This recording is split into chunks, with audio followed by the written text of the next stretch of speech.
Hi there, my name is Jurgis. I'm representing our team here. And our project was about understanding the warm-up sampling and size influence on property optimization in the low data regime. So we sort of imagine a scenario. We have some sort of a property that we want to optimize for molecules or whatever else. And ideally, we have access to some sort of a literature data set or some experiments from before, et cetera, et cetera. And we want to understand how this data set would affect the warm-up of our optimization. So what we did, we took the QM9 dataset, we took the band gap as our optimization task, and we went ahead. And what we did, we sort of had chemically inspired sampling methods for the warm-up dataset. We chose Morgan fingerprints as one sort of sampling method, and the Mulformer language model fingerprints as another one. We PCA decomposed these data sets, these fingerprints, that is, into 2 dimensions and sample from the space, as you can see on the top.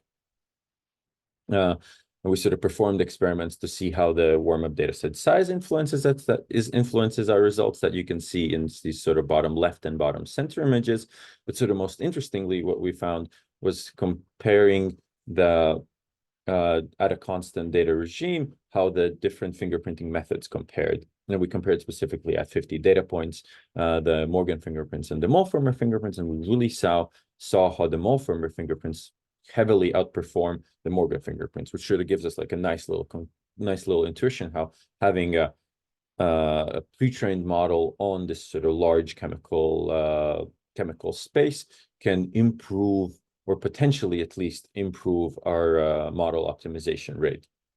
And obviously, this is sort of like one conclusion off of like a single data set. And what we want to do with this sort of little project is to start more of a conversation about how data set sizes and how data set sampling his possibilities affects the sort of final optimization task. So that's in short about it. We're open for more questions. Thank you for listening.